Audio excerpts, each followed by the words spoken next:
Stop wasting time on your dinks. If you're currently playing at a level that's 4.0 or below and you're trying to get better at pickleball, there's a good chance that you might be spending too much time and giving too much attention to dinking, and by extension, your kitchen game in general. And here's why. And it's because most of the rallies at this level are ended before you even get a chance to start dinking. If you don't believe me, here are some numbers and facts that I put together after spending hours analyzing 4.0 mixed double games, including one of my own. And I promise you, after you finish watching this entire video, even if you didn't originally agree with my opening statement, you would at least consider giving it another chance. Not only that, I'm also going to be sharing with you why I made the mistake of spending too much time at the kitchen practice dinking rallies in the past 8 months of my pickleball journey, so you don't make the same mistake as me.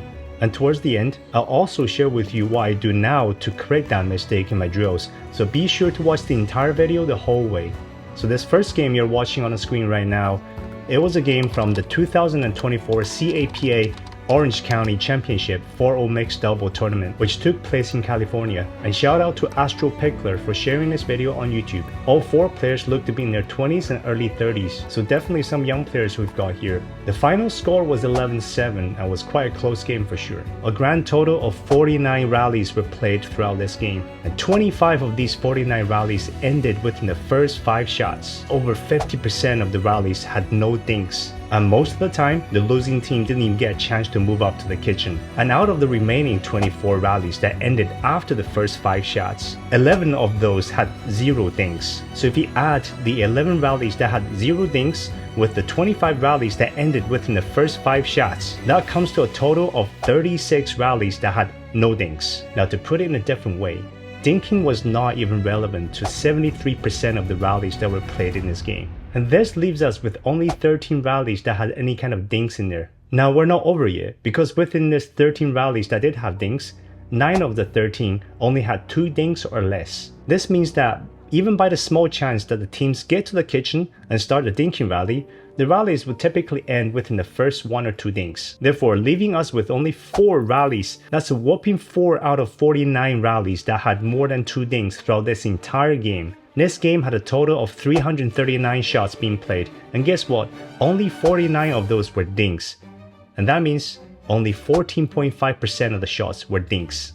Now you might be thinking, well, these are just modern, young, aggressive bangers who don't even know how to play pickleball properly, and that's why there are so few dinks. Before you finish that thought, let's take a look at the second game I'm about to show you.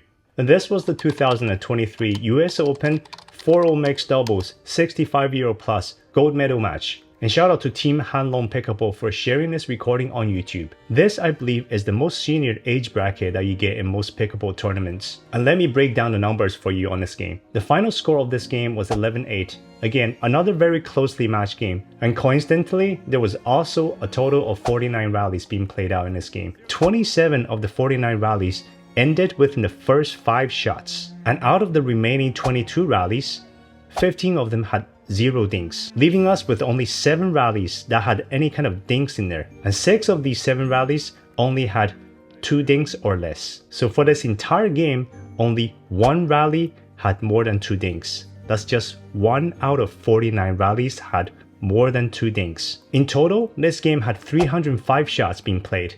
Only 14 of those were dinks, and that represents only 4.6% of the shots that were played in this game. That's crazy. Of course, the exact stats will vary from game to game depending on your own playstyle and also the playstyle of the teams that you play against. If your games are very different at this level, please share your experience down below in the comments. But the point I'm trying to make here is that dinking is simply a very small part of the game at 4.0 or below. Most of the time, the teams are not even able to get to the kitchen before the rally is over. So what exactly was the mistake I made? Well, since I started playing pickleball over 8 months ago, I've been spending roughly about 70% of my drill time practicing dinking and a kitchen game. And I think this was way too out of proportion, especially for someone like me who doesn't have a tennis background. And here's why. Let's quickly look at this mixed doubles gold medal match that my wife and I took part of. This game took place just over 2 months ago. At the time of this game, Jack and Lily from the other team were 4-1 and 4-2 respectively. And we ended up losing this game to them 11-6. And the thing that really shocked me about this game after I spent hours analyzing it afterwards was that out of the total 277 shots that were played, only 10 were dinks. and that was less than 4% of the shots that were played in this game. And 24 out of 47 rallies ended within the first 5 shots. We did not have a single rally that had more than 2 dinks. So basically, for the last 8 months, I've been spending roughly 70% of my time focusing on something that only accounts for less than 5% of my typical games. And that's like asking somebody who just recently started learning English to spend most of their time learning William Shakespeare, instead of learning things that's going to help them to start a normal conversation with somebody. Things like, hello, what's up? Oh, that's a nice shirt you're wearing. What a nice haircut. I think spending 70% of my time practicing something that's going to account for 70% of my games would probably make more sense. Do you agree? Anyway, then I started asking myself, why did I do what I did?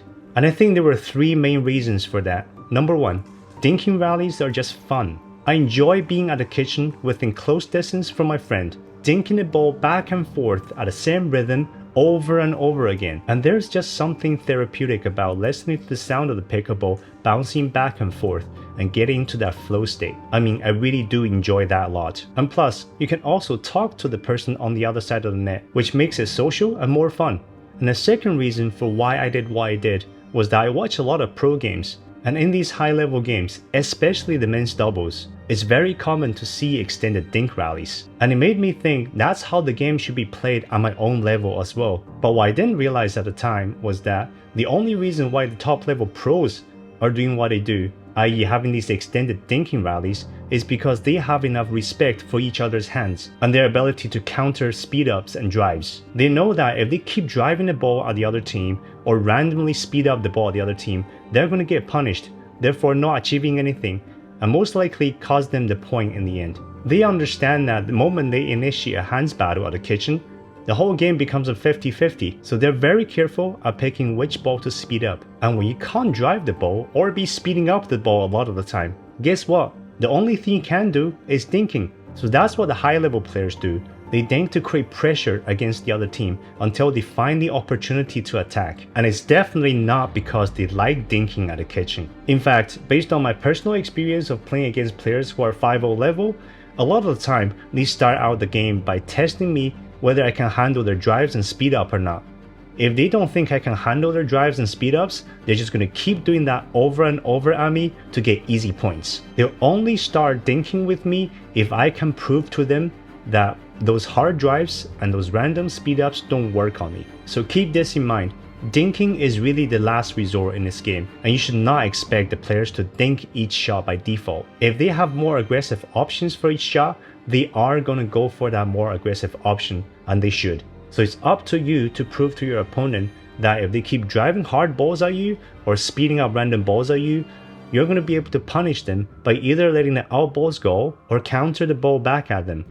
And the third reason for why I made my mistake was that a lot of the people who I trained pickleball with already had a very strong tennis background to begin with. So the first 4 shots of the game is just really easy to them. Keep in mind, at the 4-0 level or below, you really don't have to do any third shot drops. You can get away with having a good drive, and you can win a lot of free points by just doing that. So for these people who come from a tennis background, the serve, the return, and the drive will feel so natural to them. And their weakness is at the kitchen, because that part of the game does not exist in tennis. And that is also where the dinking and the hands battles take place, at the kitchen. So it makes a lot of sense for them to spend a lot of their time working on the things that they are not good at, and that is at the kitchen. And of course, as for myself, I really just wanted to practice and get better with these players who are better than me and learn as much as I could from them. Now, don't get me wrong, I definitely learned so much by practicing with these good players, and I'm sure these learnings will become more and more useful as I get closer at becoming a high-level player. But for the longest time, I feel like I wasn't getting better at this game at all. Despite how many hours I consistently poured into drilling at the kitchen, I still kept on losing to these random bangers at the raid games. Well, now I understand, and that is because I wasn't spending enough time working on the things that was most needed for myself.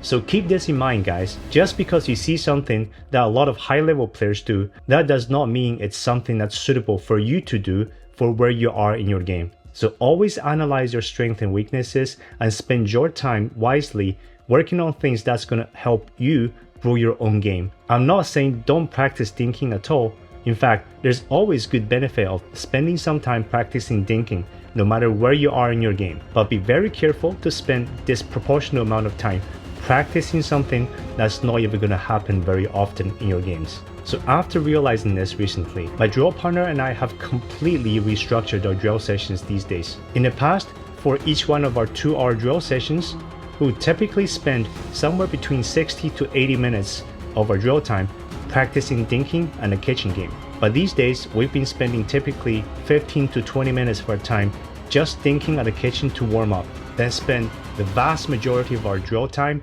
practicing the first 4 shots of the game over and over and over, knowing that the vast majority of the rallies played at a 4-0 level are ended within the first 5 shots. And I'll share with you the one drill that my partner and I always do in our drill sessions now to practice the first 5 shots. So don't forget to check back in on my channel. But the idea is that if we can get very consistent with the first 5 shots of the game, that is the serve, the return, the drive and a drop, and the first kitchen volley, then we're going to be better than most other teams at our level by out-surviving the first 4 shots more often than the other teams. That's just a lot of free points. Even if the other team survives the first 5 shots and gets to the kitchen to start dink rally with us, I now know that most of the rally at that point will end after the first 2 shots.